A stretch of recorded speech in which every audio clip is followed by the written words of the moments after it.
Hi there. Today I would like to introduce you to a book called The Reiki Man by Dominic C. James. It is published by John Hunt Publishing. It is also available from them as well as places such as Amazon. I will also read the blurb on the back, which says, "A deadly assassin, a divine power, a secret to shape mankind." When billionaire industrialist Henry Mulholland is murdered, the police are left virtually clueless.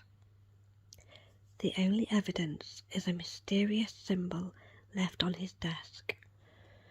Recognizing it, Stella Jones, Mulhollands, head of security and ex-special branch, joins the investigation, along with Jennings, her special branch chaperone. Stella is led into a dangerous world of ancient knowledge and supernatural powers, a world where her perception of the physical universe and her grip on reality are tested to the full. Now, doesn't that sound interesting? I am also going to read an excerpt.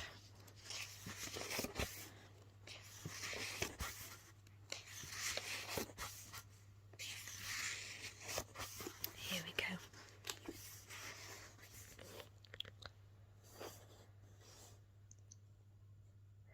The study was silent, save for the soft ticking of the grandfather clock.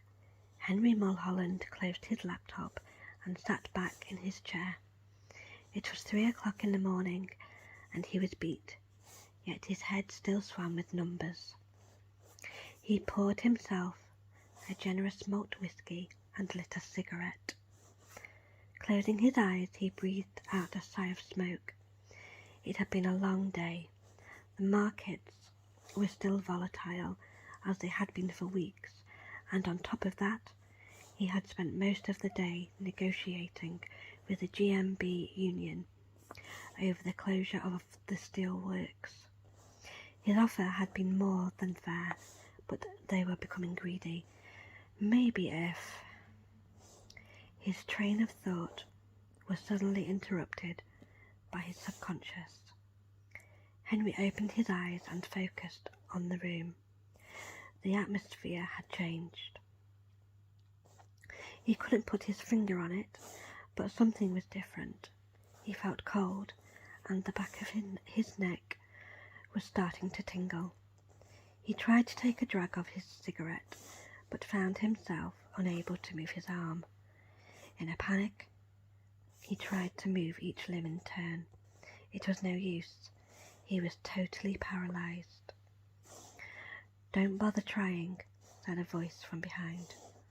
The man walked slowly round to the front of the desk and stared hard at Henry.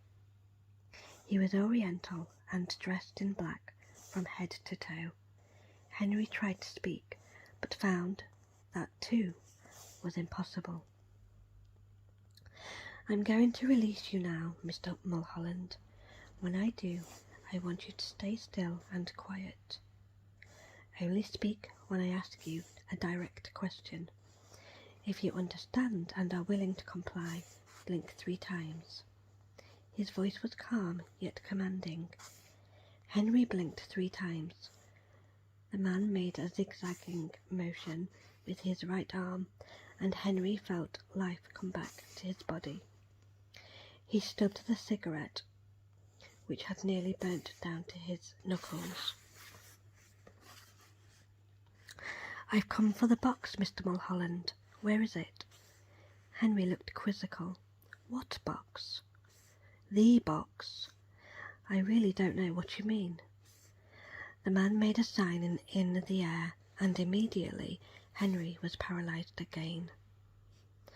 From his trouser pocket, the man drew a 6-inch stiletto blade. He leant over the desk and pushed it to Henry's throat. "Mr. Mulholland, I will not hesitate to kill you if I don't get what I want. I suggest you think very carefully about this. He slowly withdrew the knife and put it back in his pocket. From the desk he took a notepad and pen and drew a symbol. He released Henry again and held the symbol in front of him. The box I'm talking about is made of wood and is covered in symbols. This one, he pointed, is larger and is positioned directly in the centre. Now again, where is it? Henry shook with fear. Beads of sweat ran down his forehead and stung his eyes. He had no idea what the man was talking about. I don't know. I have no box like that, he stammered. I thought you might say that. Very well. Without another word, he paralysed Henry again and drew the knife. The blade entered Henry's heart with surgical precision, and he died instantly, eyes wide with horror, and helpless as a newborn kitten. The man put his mask on and crept out of the window into the shadows of the night.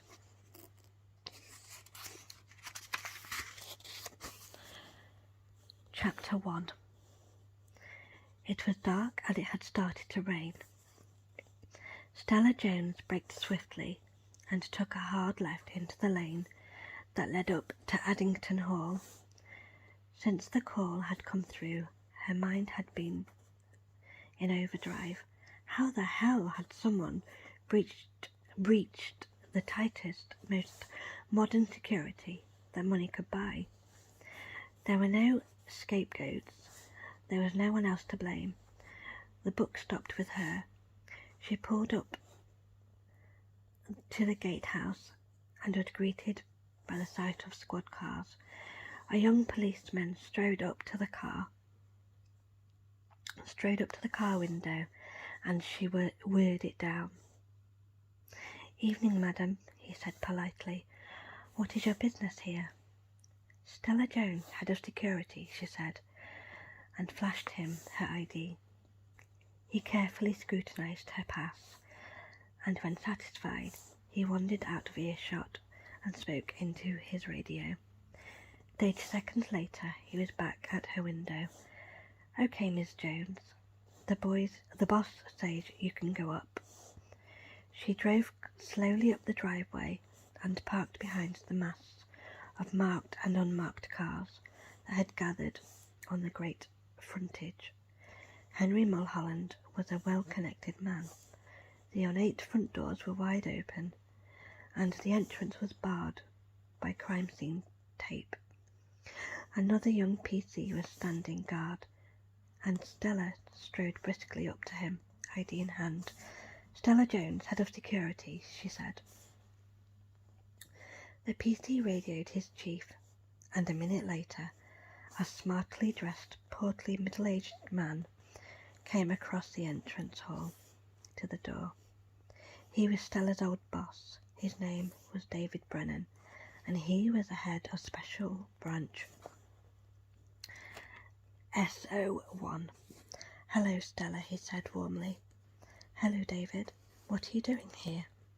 She said, pleased to see a familiar face.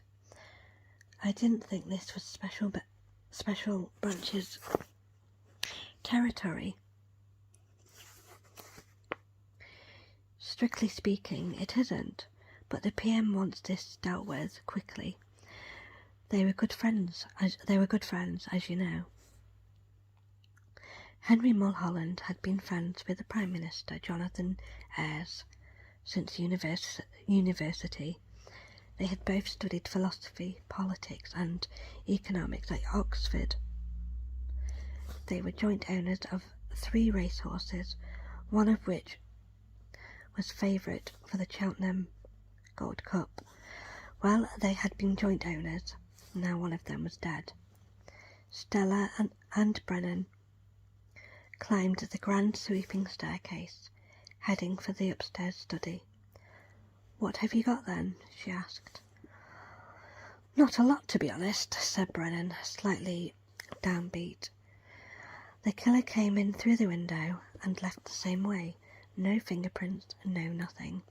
Forensics has swept the room minutely.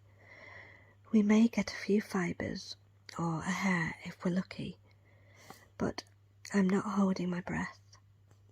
Highly professional job, may as well have been a ghost. How did he manage to get in?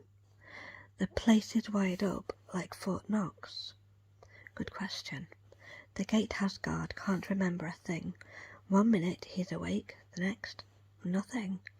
Same with your man in the CCTV room. They walked into the study. Stella's eyes immediately fell upon Henry Mulholland, sitting bolt upright with startled eyes. He looked like he'd been frozen in time, perfectly mummified, save for the dried blood that stained his Savile Row shirt. Odd, isn't it? Said Brennan, seeing the look on Stella's face. That's an understatement, said Stella. Surreal is what I would say. Yes, surreal is a better word. No struggle, no resistance. He just sat there and let himself be stabbed. Can't quite get my head around it. Stella carried on staring at the body. Henry Mulholland, 43 years old. Billionaire businessman and philanthropist, sportsman and playboy, drinker and gambler, gentleman and scholar, the last of a dying breed, Henry Mulholland, dead. Brennan produced a baggie from his pocket. Inside it was a piece of notepaper. I said we have nothing. That's not strictly true. We do have this, he said, handing it to Stella. Mean anything to you? Stella looked at the symbol on the paper. At first she stared blankly at it, but then a hint of recognition hit her brain. She was sure she had seen it before, not here at the house, but years previously, another time, another place. No, what is it? She said, not wanting to get Brennan's hopes up. I don't know, but it was on the desk in front of him when we got here. Seems reasonable to assume that it was either him or the killer that drew it. It's really the only clue we've got. We've got a bit of a mystery on our hands then, haven't we? Our hands? Brennan looked across at her with quizzical eyes. I hate to point this out to you, Stella, but you are a civilian and have been for a few years. Stella bowed her head dejectedly. I just thought I might be able to help out. I've been here for 2 years now, and I probably know more about Henry's life, private and business, than anyone else. I could be very useful. Brennan sighed. Well, I suppose you could have assisted us with our inquiries, as they say. Just remember, the Official Secrets Act is for life. You're still bound to it. Now I'm going to stop there and leave you all wondering what is going to happen next. I hope you enjoyed this excerpt. It sounds like it's going to be a really interesting read.